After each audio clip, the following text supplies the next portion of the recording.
OBC आरक्षण का दांव। नमस्कार, आई इंडियन एनालिसिस में आपका स्वागत है। मैं हूं राजेश सक्सेना। मध्य प्रदेश में विधानसभा चुनाव का समय जैसे जैसे नजदीक आ रहा है, वैसे वैसे तमाम दांव चले जा रहे हैं। अलग अलग योजनाओं के जरिए वोटर्स को लुभाने की पूरी कोशिश की जा रही है। और अब कांग्रेस ने, पीसीसी चीफ कमलनाथ ने एक नया दांव चला है। इसमें जो जातिगत आरक्षण है वो देने की बात उन्होंने की है। इन्हीं में एक बड़ा दांव कांग्रेस ने जातिगत जनगणना का, जिस तरह से जिसकी चर्चा हम कर रहे हैं, मध्य प्रदेश कांग्रेस के अध्यक्ष कमलनाथ ने कहा है कि जातिगत जनगणना जरूर होनी चाहिए, इससे विभिन्न वर्गों की स्थिति स्पष्ट हो जाएगी। इसके साथ ही उन्होंने अब तक ओबीसी आरक्षण का लाभ मिलने पर भी सवाल उठाए हैं। उन्होंने इशारों में ही बीजेपी पर तंज कसते हुए कहा कि न्यायालय में आरक्षण और जातिगत जनगणना का विरोध किसने किया, ये सबको पता है। भोपाल में कुर्मी समाज के सम्मेलन में बोलते हुए पीसीसी चीफ कमलनाथ ने सत्ता में आने पर ओबीसी को 27% आरक्षण दिलाने का भी वादा किया। कमलनाथ ने कहा कि उन्होंने ओबीसी को 27% आरक्षण देने का निर्णय लिया था, इसे कोर्ट कचहरी में अटका दिया गया, इसका पूरी तरह लाभ अब तक नहीं मिला है। सरकार आएगी, हम जातिगत मतगणना कराएंगे। ये होना चाहिए, क्यों होना चाहिए? और ये जातिगत मतगणना से ही, ये तो हमारी नींव है सामाजिक न्याय, हमारा पिछड़ा वर्ग है, हमारा ओबीसी है, कि हम चाहें या ना चाहें, हमारे पास उपाय क्या है? अगर आप 55% है, पिछड़ा वर्ग 55% है, वो हमें याद रखना है। अब कोई शक नहीं कि 5 महीने बाद क्या होने जा रहा है। अभी जो अन्याय है आपको 5 महीने और सहना पड़ेगा। हमारी सरकार की किसी ने मेरे से मांग नहीं करी। मैंने शुरुआत करी कि 27% दिया जाए, 27% आरक्षण हुआ। कोर्ट में गए, कोई व्यक्ति कोर्ट में गया, जो व्यक्ति कोर्ट में गया उसका वकील कौन था? उसका वकील था जो आज भारतीय जनता पार्टी में जबलपुर में एक बड़े पद पर है। तो कोर्ट में जाने के पीछे भारतीय जनता पार्टी थी। उन्होंने एक चेहरा आगे कर दिया, पर पीछे से धक्का बोल लगा।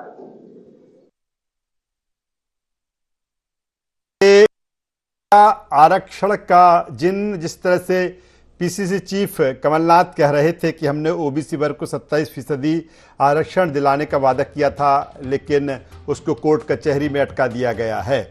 कमलनाथ ने जातिगत जनगणना का समर्थन किया है। कमलनाथ का पिछड़ा वर्ग को न्याय दिलाने का वादा। कमलनाथ ने कहा जातिगत जनगणना जरूर होनी चाहिए। जिस तरह से चुनाव जैसे जैसे नजदीक आते जा रहे हैं, तमाम सारी चीजें देखने को मिल रही है। बीजेपी पर 27% ओबीसी आरक्षण अटकाने का आरोप भी लगाया है। पीसीसी चीफ कमलनाथ ने सरकार बनने पर 27% आरक्षण देने का वादा किया है। इसके अलावा देश के कई राज्यों में उठ रही है जातिगत जनगणना की मांग, और कहीं ना कहीं इसको चुनावों से भी जोड़ा जा रहा है। कांग्रेस जातिगत जनगणना को मुद्दा बनाने की तैयारी में है। कर्नाटक में कांग्रेस ने इसे मुद्दा बनाकर बीजेपी के ओबीसी वोट बैंक में सेंध लगाई थी। तो ये अहम बातें हैं। आज जिस मसले पर हम चर्चा करेंगे, बातचीत करेंगे, चर्चा शुरू करें उससे पहले अपने मेहमानों से आपका परिचय करा देते हैं। 3 मेहमान इस चर्चा में हमारे साथ में जुड़ रहे हैं, जो इस मसले पर अपनी अपनी बात रखेंगे। हमारे साथ में हैं वरिष्ठ पत्रकार सुरेश शर्मा साहब, स्वागत करूँगा सुरेश जी आपका। हमारे साथ में है मिलन भार्गव जी, बीजेपी के युवा नेता प्रवक्ता। मिलन जी आपका स्वागत है। और शिवम शुक्ला जी हैं, कांग्रेस के युवा नेता प्रवक्ता। शिवम जी आपका भी स्वागत करता हूं। क्या माना जाए शिवम जी कि जिस तरह से चुनाव के ऐन वक्त पर पीसीसी चीफ कमलनाथ कह रहे हैं, वो जातिगत जनगणना की बात कर रहे हैं, ये चुनावी दांव है? देखिए, कांग्रेस पार्टी सदैव से सामाजिक न्याय की दिशा में कदम उठाने वाला राजनीतिक दल रहा है। जी। आजादी के बाद से चाहे वह अनुसूचित जाति और अनुसूचित जनजाति के वर्ग के कल्याण के लिए विभिन्न प्रकार से आरक्षण का प्रावधान करना हो या अन्य कई विकास उन्मुखी योजनाएं जिसके माध्यम से उनकी सामाजिक स्थिति को परिवर्तित करते हुए जो आज के वक्त में मुख्य धारा की हम बात करते हैं उसमें उनके सम्मिलित करने का एक सार्थक प्रयास रहा हुआ कांग्रेस पार्टी ने अपने स्तर पर किया है। ओबीसी वर्ग के बारे में भी कांग्रेस पार्टी ने सदैव कहीं ना कहीं उनके हित की चिंता की। हमने देखा है कि 2018 में जब कमलनाथ जी की सरकार आई थी तो कमलनाथ जी ने ओबीसी वर्ग को उनके प्रतिनिधित्व को बढ़ाने के लिए जनसंख्या में उनकी आबादी का उनका जो उनकी आबादी है उसके अनुरूप उनके योगदान को कहीं ना कहीं पॉलिसी में भी इंप्लीमेंट करने के लिए उनको 27% आरक्षण देने का काम किया था। लेकिन किस प्रकार से भारतीय जनता पार्टी की सरकार ने उस पूरे मसले को उस पूरे एक नीति को कानूनी दांव पेच में फंसा करके रख दिया है। आज जो लाभ ओबीसी वर्ग को 27% आरक्षण का मिलना चाहिए वह मध्य प्रदेश में नहीं मिल रहा है और आने वाले वक्त में भी कमलनाथ जी की सरकार जब तक नहीं आती है मध्य प्रदेश का जो इतना बड़ा पिछड़ा वर्ग का एक समुदाय है उसको इस बात की आशा नहीं है कि कोई उनके साथ न्याय कर सकता है। और यह जो कमलनाथ जी के आप स्टेटमेंट की बात करें वह उसी दिशा में कांग्रेस पार्टी का एक विचार है कि आखिर लेकिन शिवम जी, जिस जातिगत जनगणना की एक समय तक कांग्रेस खिलाफत करती रही है, ये कहा जाता रहा है कि अलग अलग वर्गों में ये बांटने की कोशिश है, अब चुनाव के वक्त में कहा जा रहा है कि जातिगत हम जनगणना कराएंगे। देखिए, मूल चीज है कि कांग्रेस पार्टी यह जो जनगणना की बात कर रही इसका कोई इलेक्टोरल गेन हम नहीं लेना चाहते। हमारा यह मानना है कि जो इस देश में विभिन्न जातियां हैं और उनका क्या अनुपात है यह चीज देश की सरकार को मालूम होनी चाहिए और हर जाति को उसके हिस्से का प्रतिनिधित्व पॉलिसी लेवल पर मिलना चाहिए, जो विभिन्न सरकारी विभाग हैं उनमें मिलना चाहिए, एजुकेशनल इंस्टीट्यूशंस पे मिलना चाहिए और उन जो जातियां हैं उनके अपने अनुपात के हिसाब से उनकी आज वर्तमान में सामाजिक स्थिति क्या है, आर्थिक स्थिति क्या है, इस सब चीजों की एक तुलनात्मक अध्ययन करने के लिए अगर हमारे पास डाटा नहीं होगा तो हम आखिर यह चीज चलिए डाटा नहीं नहीं होगा तो जिस तरह की चीजें शिवम शुक्ला जी कह रहे हैं और यही डाटा अगर होगा तो मुझे लगता है कि इलेक्शन में भी फायदा होगा इसका। सीधे मिलन भार्गव जी के पास में आता हूं। मिलन जी, जिस तरह से पीसीसी चीफ कमलनाथ कह रहे हैं कि हम जातिगत जनगणना कराएंगे, दूसरी तरफ कह रहे हैं कि 27% जो आरक्षण का उन्होंने ओबीसी वर्ग को वादा किया था, बीजेपी ने तो उसको कोर्ट कचहरी में अटका दिया। देखिए, जिस नेता की आप बात कर रहे हैं उनकी राजनीतिक परिपाटियां इतिहास की पढ़ी हुई दिखेगी तो उनके इतिहास में सिर्फ और सिर्फ नरसंहार, दंगे, आतंकवाद को बढ़ावा देना, नक्सलवाद को बढ़ावा देना और दुश्मन देशों के साथ खड़े होना, उनका हो या उनकी पार्टी का हो, सीधा मंतव्य है किस प्रकार से देश में अराजकता का माहौल हो, दंगे हो। आज इस देश में ना आतंकवादी घटनाएं घट रही हैं, ना आतंकवादियों को छोड़ा जा रहा है तो इसलिए दर्द हो रहा है, दंगे नहीं हो रहे हैं तो इसलिए दर्द हो रहा है इनको। और देश में किस प्रकार से धार्मिक उन्माद फैलाकर जातिगत वर्गों में लोगों को बांटकर मध्य प्रदेश में भी अराजकता का माहौल पैदा करना चाहते हैं। इनका सीधा मंतव्य है, इसलिए इस तरह के बयानबाजी कर लेकिन मिलन जी, कहीं ना कहीं बीजेपी भी तो अलग अलग वर्गों पर फोकस है, अलग अलग जिस तरह से सम्मेलन किए जा रहे हैं तो बीजेपी भी लगभग उसी ट्रैक पर है। देखिए, ओबीसी को लेकर जिस प्रकार से हमने 27% आरक्षण देने की बात की थी, सरकार उस तरफ आगे बढ़ भी गई। कोर्ट में कौन गया? विवेक तनखा जी, इनके राज्यसभा सांसद है, इनके नेताओं ने याचिकाएं लगाई, कोर्ट में जाके इसको कैंसिल कराने का काम किसने किया? इनकी पार्टी ने। आज इस विषय को उठाकर ये क्या देखना चाह रहे हैं? जनता सब जानती है मध्य प्रदेश की कि किस प्रकार से किस वर्ग को क्या मिलना चाहिए, सरकार उस हिस्से पर काम कर रही है और करती आई। लेकिन आप जब बात करें आरक्षण तो आरक्षण को लेकर ये उन्माद फैलाना इनका मंतव्य है और कुछ नहीं है। कांग्रेस पार्टी की जो राजनीतिक इतिहास रहा है वो वोट डालो और शासन करो वाली नीति रही। कमलनाथ जी के 15 माह की सरकार में आपने देखा गरीबों के हित की योजनाओं को किस प्रकार से इन्होंने बंद किया। 5 रुपए की थाली इन्होंने बंद कर दी थी, साइकिल बंद कर दी थी, लैपटॉप बंद कर दिए थे, कन्यादान योजना बंद कर दी थी। हर तरह की जितनी भी जो लाभकारी योजनाएं मध्य प्रदेश की जनता को मिल रही थी सब पर आकर ताला लगा दिया। ताला खुला तो क्या आईफा अवार्ड, जैकलीन को लाके यहाँ कार्यक्रम कराने की फोटोबाजी किसने की? कमलनाथ जी ने।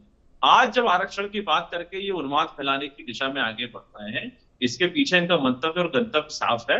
इसी तरह कांग्रेस पार्टी ने किसी जवाब देना चाहिए कि विवेक तनखा जी को क्या आपने तमगा दिया जीतने का? ओबीसी आरक्षण को रोककर 27% जो हो रहा था वो जब उन्होंने रोका उसके बाद राज्यसभा भेज दिया कांग्रेस ने। तो कांग्रेस तो चाहती है कि किसी प्रकार से ओबीसी वर्ग को रोका जाए, ओबीसी वर्ग के हित को रोका जाए। आज ओबीसी का एक नेता मध्य प्रदेश में 19 वर्षों से सेवा भाव से काम कर रहा है, तो किसको अपमानित करता है? आज परिवार पर लांछन तक लगाने की राजनीति कांग्रेस पार्टी करने लगी है, जो लांछन नहीं लगना चाहिए। एक संस्कारित, सुसंस्कारित, नैतिकत, नीतिगत राजनीति होनी चाहिए। तो उसमें भी उन्माद फैलाकर किस प्रकार की राजनीति कर रहे हैं, घृणा के पात्र बन रही है कांग्रेस पार्टी। चलिए, आज अस्तित्व की लड़ाई लड़ रही है, इसकी कमलनाथ। चलिए दोबारा आऊंगा मिलन भार्गव जी, मैं दोबारा आपके पास में आऊंगा। वरिष्ठ पत्रकार सुरेश शर्मा साहब हमारे साथ में हैं। सुरेश जी, किस रूप पे देखें इसको, क्योंकि जिस जातिगत जनगणना की बात अब एमपी में हो रही है या पीसीसी चीफ कमलनाथ कर रहे हैं, हालांकि ये शुरुआत इसकी बिहार से हुई, किस रूप में देखें कि इसको लेकर क्या कुछ एडवांटेज नजर आ रहा होगा पीसीसी चीफ कमलनाथ को? राजेश जी, आपकी जानकारी में सब है, और मैं भी इतना तो जानता ही हूं कि कुछ दिन पहले ही अभी सुप्रीम कोर्ट ने इस बात को बिल्कुल नकार दिया कि जाति के आधार पर जनगणना होना चाहिए। अब इसके बावजूद भी यदि नेता लोग नहीं मानते हैं तो आप उनका क्या कर सकते हो? जो विषय सुप्रीम कोर्ट में ठहर नहीं पाया, बिहार की तरफ से सुप्रीम कोर्ट में ये मामला ले जाया गया था। पहले पटना हाई कोर्ट ने इसके लिए मना किया, उसके बाद जो है देश के सर्वोच्च अदालत ने कहा जातिगत आधार पर जो है जनगणना की कोई आवश्यकता नहीं है। क्योंकि सबसे महत्वपूर्ण, ये तो तथ्य है, इसमें तो कोई बात ही नहीं, सबसे बड़ी बात यह है कि जब सरकार की नीतियां और योजना कार्यक्रम बनते हैं तो वो जातियों को देख करके नहीं, क्षेत्र की टोटल पब्लिक को देख करके बनते हैं। यदि विभाजनकारी राजनीति करने की किसी दल की या किसी व्यक्ति की, किसी नेता की या दलों की मानसिकता होगी तो हम उसका कुछ नहीं कर सकते, लेकिन ये आलोच्य है, आलोचना करने की योग्य चीजें होती हैं। दूसरी बात यह है कि 27% आरक्षण मध्य प्रदेश में जो दिया गया था कमलनाथ जी के समय, उस सबको मालूम था कि वो रिजेक्टेड विषय है, उस विषय पर एक कदम भी आगे नहीं बढ़ा जा सकता। आप वकीलों को दोष दे दीजिए, सरकारों को दोष दे दीजिए, क्योंकि इससे पहले राजस्थान में गुर्जर्स को 27% आरक्षण देने की बात हुई थी और राजस्थान के हाई कोर्ट ने उसको रिजेक्ट कर दिया। इसके बाद महाराष्ट्र में मराठा आंदोलन हुआ था, उसको 27% आरक्षण देने का लालीपाप दिया गया था, उसको भी हाई कोर्ट ने रिजेक्ट कर दिया था। ये मामले सुप्रीम कोर्ट में गए, सुप्रीम कोर्ट में भी रिजेक्ट कर दिया गया। ये देश की जनता को बेवकूफ बनाने के षड्यंत्र हैं, जो जनता के बीच में ये भ्रम पैदा करते हैं कि हम आपको आरक्षण दे देंगे, जबकि ये आरक्षण का प्रावधान आप जब तक संविधान में 50% से अधिक का संशोधन नहीं करेंगे तब तक जो है ये आरक्षण आप दे नहीं सकते। ये केवल मूर्ख बनाने के काम है। जो राजनीतिक पार्टी जितना ज्यादा मूर्ख बना ले जाएगी वो वोट बटोर लेगी, ये सच्चाई है राजेश जी। दूसरी बात मैं ये कहना चाहता हूं कि क्या हम आरक्षण के आधार पर ही देश के अंदर विकास देखते हैं? आप सबको मालूम है, अभी हमारे जो है युवा उदयमान हमारे दोनों साथी हैं, ये कह रहे थे कि कांग्रेस ने ओबीसी को आरक्षण दिया। आपको सबको मालूम है कि आरक्षण जो है वो राजीव गांधी के विरोध में जाकर के विश्वनाथ प्रताप सिंह हटे थे, उन्होंने सरकार गिराई थी और उसने जो है मंडल के विरुद्ध कमंडल, कमंडल के विरुद्ध मंडल का मामला लेके आए थे और तब ये ओबीसी को आरक्षण देने की बात की गई थी, ताकि पूरे समग्र हिंदू समाज को इकट्ठा करने का जो एक काम भाजपा कर रही थी उसको रोका जा सके। तो ये एक षड्यंत्र पूर्वक तरीके से लाया हुआ है।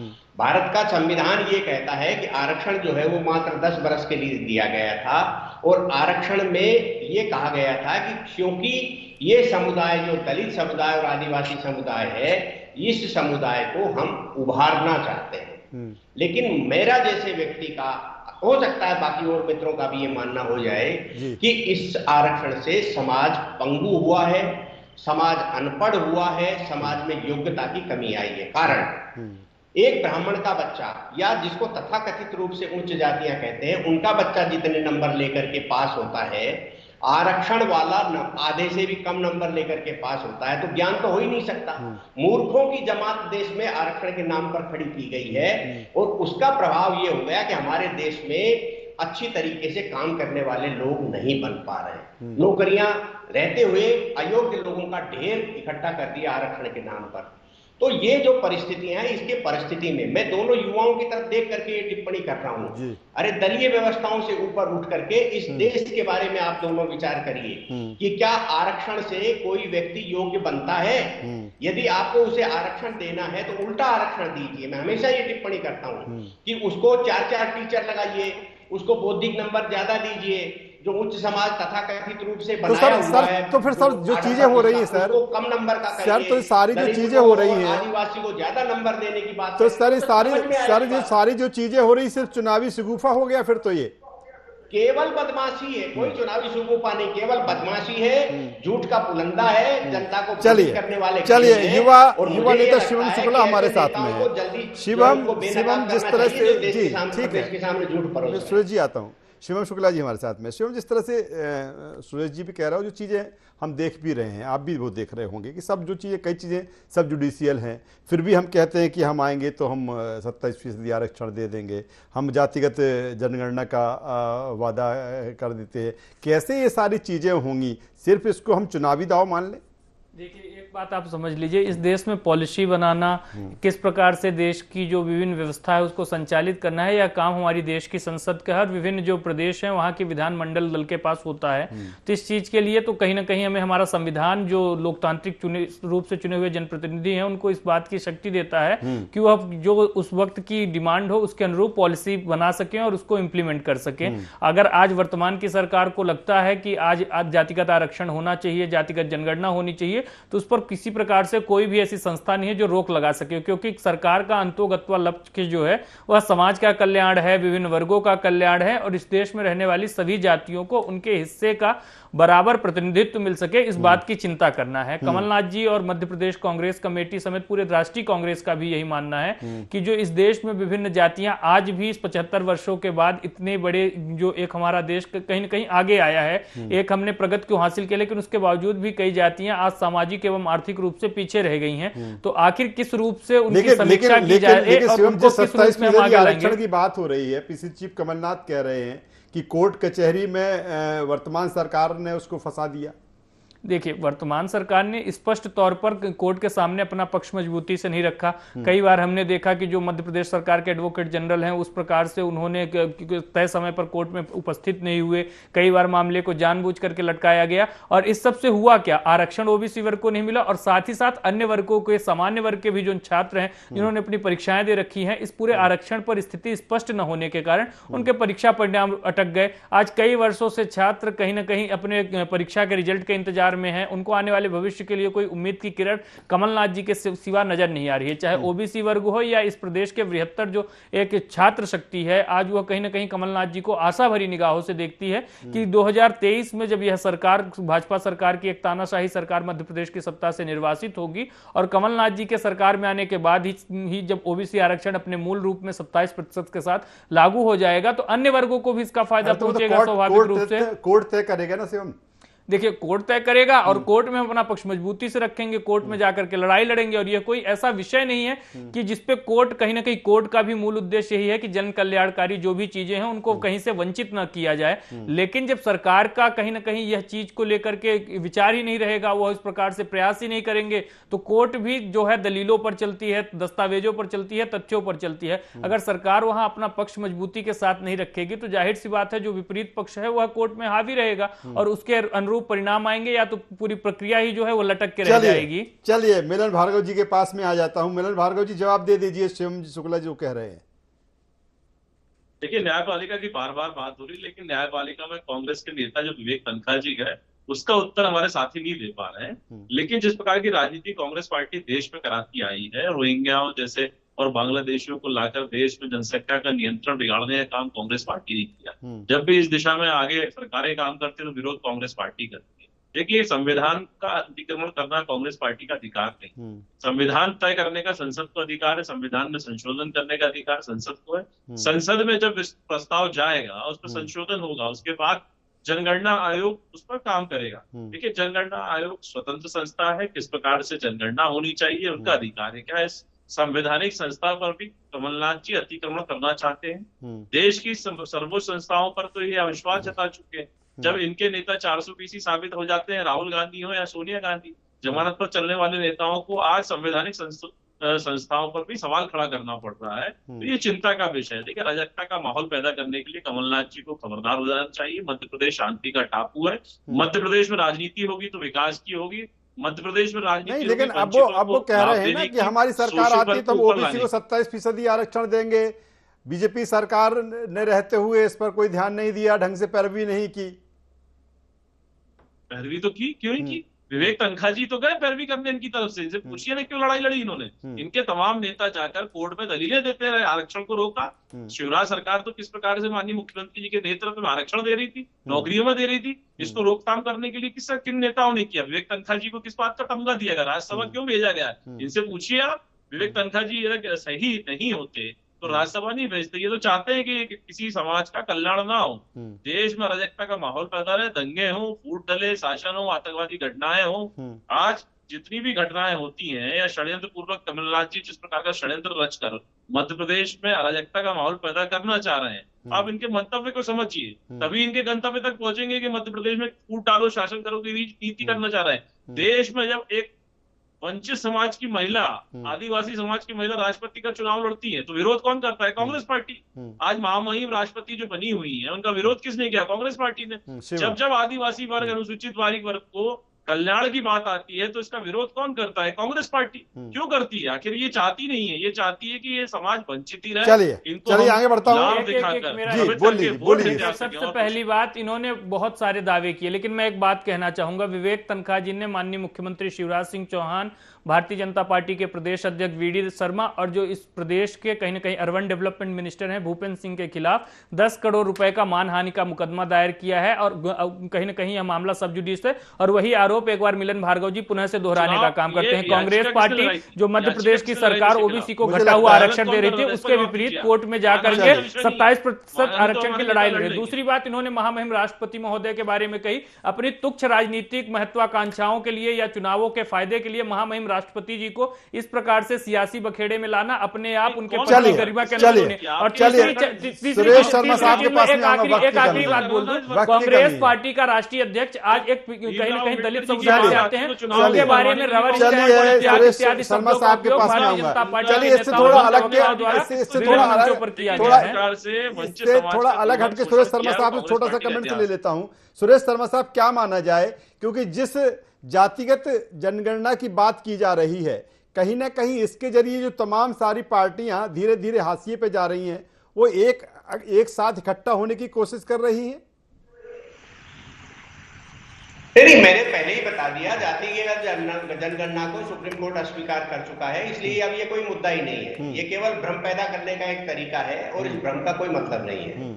और जहां तक विपक्षी एकता की बात है, तो विपक्षी एकता जब कांग्रेस ताकतवर थी तब विपक्षी एकता होती रही है, और जब भाजपा ताकतवर है तब विपक्षी एकता होती रही है। ये तो राजनीति में चलने वाला विषय है, इसका कोई बहुत अंतर नहीं पड़ने वाला, क्योंकि जब तक जनता का नैरेटिव जिस पार्टी के पक्ष में था, आप देखिए 77 को छोड़कर के कांग्रेस को कौन हरा पाया? नहीं हरा पाए कभी भी। अब जो है 2014 के बाद से जब से सारा समीकरण बना है तब कौन जो है हुआ। लेकिन आपको राजेश जी एक बहुत महत्वपूर्ण टिप्पणी के साथ बात चर्चा समाप्त कर सकते हैं। कर्नाटक में कांग्रेस की जीत न होकर के मुस्लिम समुदाय के नए वोट पैटर्न की जीत हुई है, क्योंकि पश्चिमी बंगाल में मुस्लिम समुदाय की तरफ से यह तय हुआ कि भाजपा को सत्ता में आने से रोकने के लिए हमें मतदान करना है, इसलिए उन्होंने कांग्रेस को भी वोट नहीं दिया और एक विधायक नहीं जीत पाया पश्चिम बंगाल में, और एक विधायक वामपंथी पार्टी का भी नहीं जीत पाया जिसने वर्षों वहां शासन किया है, केवल मुस्लिम समुदाय भाजपा को सत्ता में आने से रोकने के लिए। यहां जो कर्नाटक का मामला हुआ है, राजेश जी विश्लेषण करिए, कर्नाटक में भाजपा को 36% वोट 2018 मिले थे और 2023 में भी। चलिए, तो तमाम सारे फैक्टर और जी सुरेश जी एक मिनट पूरी बात कहने दीजिए। जी सर। और कांग्रेस को जो 5% वोट एक्स्ट्रा मिले हैं वो जनता दल यूनाइटेड के मुस्लिम वोट ट्रांसफर हुए, इसलिए ये देश के लोकतंत्र के लिए बड़ा संकेत है कि मुस्लिम समुदाय का इकट्ठा होकर के वोट देना और भाजपा को हराने के लिए वोट देना, ये कहीं न कहीं राजनीतिक एक बड़ा संकेत। बिल्कुल, तमाम सारे संकेत अब आने वाले चुनाव में दिखेंगे। तीनों मेहमानों का यहां मैं धन्यवाद करना चाहूंगा, शुक्रिया करना चाहूंगा। तो कुल मिलाकर जिस तरह से अब आरक्षण पर दांव चला गया है कांग्रेस की तरफ से, लेकिन ये भी है कि जैसे जैसे चुनाव नज़दीक आएगा तमाम सारी चीज़ें, तमाम सारे मुद्दे हमें सियासत में, राजनीति में मध्य प्रदेश की तैरते हुए नजर आएंगे। IND एनालिसिस में बस इतना ही। IND 24 पर खबरों का सिलसिला लगातार जारी है। अब बने रहिए हमारे साथ। नमस्कार।